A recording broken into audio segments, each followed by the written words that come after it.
Que la paix du Seigneur soit avec nous, bien-aimés dans le Seigneur. Un dimanche merveilleux.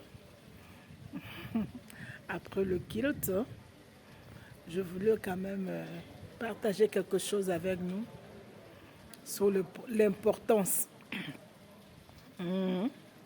Sur l'importance. C'est une parole si courte, hein? Si courte. Mais c'est vraiment important. Oui, bien aimé dans les Seigneurs, des fois dans la vie, nous attendons pour dire quelqu'un que tu es important, pour manifester à quelqu'un l'importance qu'il a,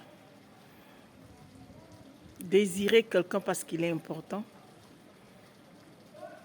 nous laisser ça en côté, nous disons qu'on va faire ça après. Et quand la réalité se manifeste devant nous, vers la personne, on commence à dire « Ah, c'est une bonne personne, hein? Je l'aimais beaucoup. » Mais des fois, tu ne l'as jamais dit que tu l'aimais. Tu ne l'as jamais dit que la personne, tu es important. Tu n'as jamais manifesté aucun intérêt. Tu n'as jamais élogié, dit de valeur que la personne a. C'est pour cela, bien-aimé, ce n'est pas encore tard. De dire à la personne l'importance qu'elle a. De dire à la personne la valeur que la personne a. C'est très important, bien-aimé. N'attends pas la personne puisse mourir, n'attends pas la personne puisse pas y être pour que tu puisses dire que non, tu étais important. Oui, que Dieu bénisse à celui qui va embrasser cela et qui va mettre ça en pratique.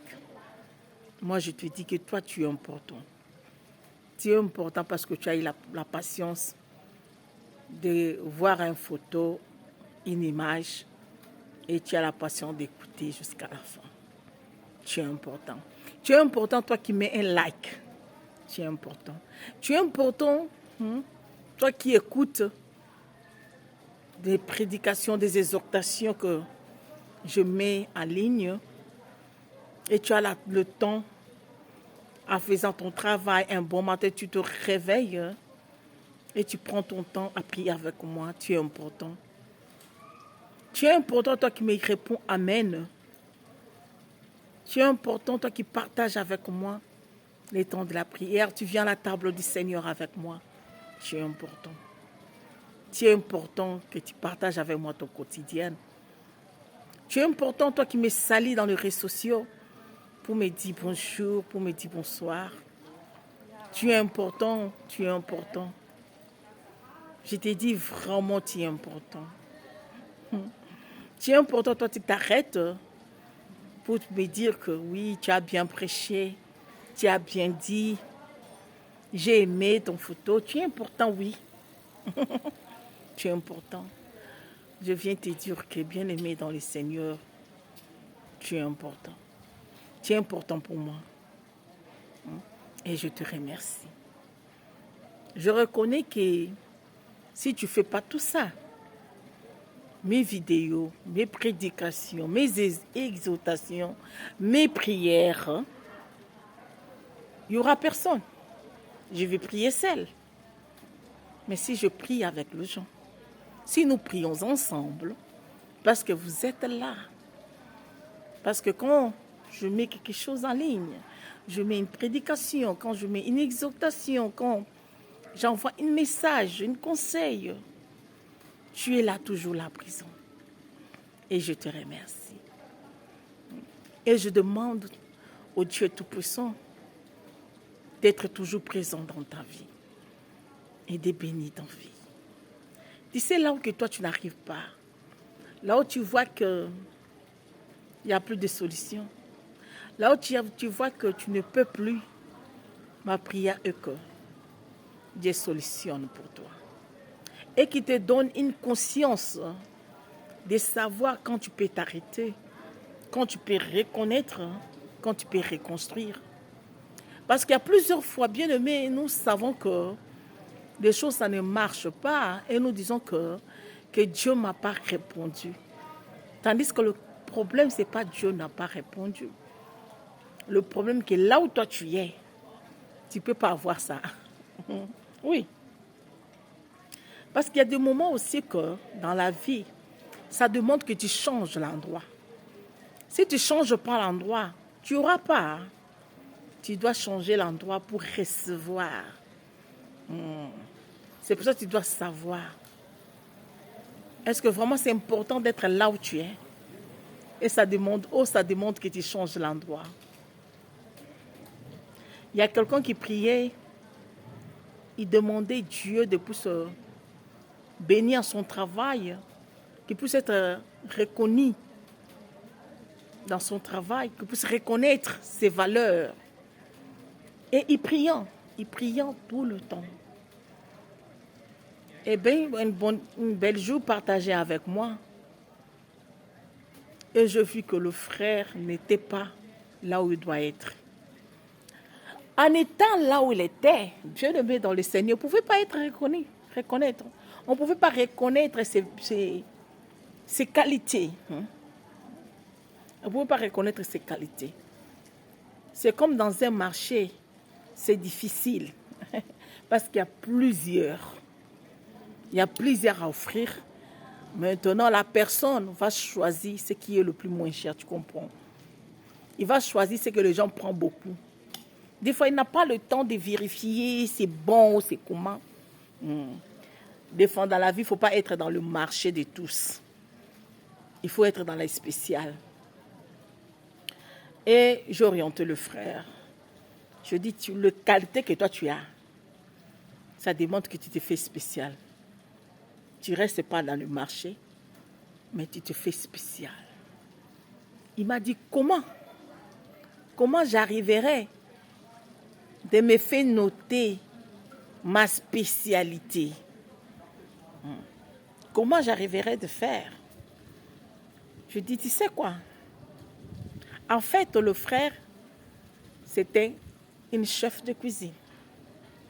Ils étaient dans une cuisine, dans une entreprise qu'on préparait pour des grandes entreprises, pour des écoles, un endroit qui avait plusieurs gens.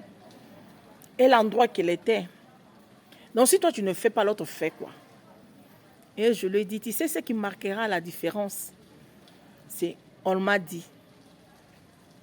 Tu sais qu'on dit 10 qui 10. Quand on m'a dit, j'ai écouté. On a dit, ils ont parlé.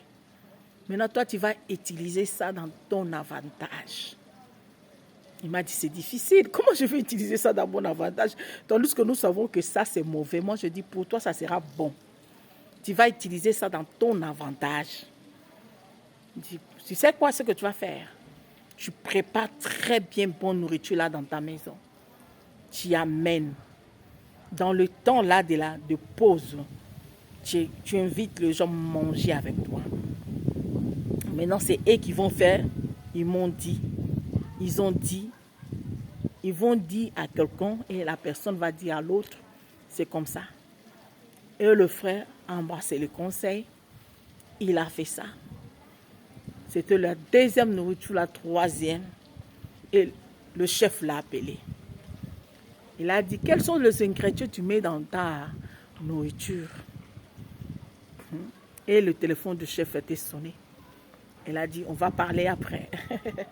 Il ne savait pas que c'était un temps que Dieu a voulu qu'il puisse un peu réfléchir pour avoir de bonnes réponses. Il m'a appelé, il m'a dit, oh, servante de Dieu, le chef m'a appelé pour demander qu'est-ce que je mets dans ma nourriture. Moi, je dis, qu'est-ce que tu as répondu? Il a dit non, pas encore parce que son téléphone a appelé. Moi, je dis, tu sais qu'est-ce que tu vas répondre? Tu vas répondre, c'est ta spécialité. Tu vas lui dire que c'est ta spécialité. Beaucoup de gens aussi ont déjà demandé les recettes, tu les as données, mais ils retournent toujours à manger ton plat. Parce que il ne fait pas la même chose, quoi. Tu lui donnes la recette, tu dis, malgré je te donne la recette, mais tu reviendras toujours. J'ai dit, tu grattes toujours un ingrédient secret. Il a dit, ah bon? Il a fait ça. Le chef a fait. Et le chef l'a appelé et dit, eh tiens, mais c'est pas la même chose. Qu'est-ce que tu fais? Quel est ton secret? Il dit, le secret, c'est moi la personne. Ce n'est pas l'ingrédient. C'est la patience et l'amour que moi je transmets à ma nourriture. Et aujourd'hui, c'est une de chef de cuisine dans une grande entreprise. On met des nourritures dans des nourritures, dans des emballages qu'on met des prêt-à-porter. Donc, des fois, il faut sortir au milieu, il faut sortir dans les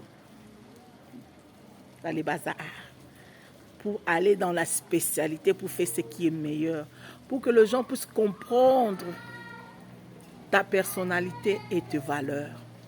On ne te valorise pas parce que tu n'es pas dans l'endroit qui doit être. Que Dieu vous bénisse. Toutes de bonnes choses. Un bon dimanche à vous. Et j'ai dit bye.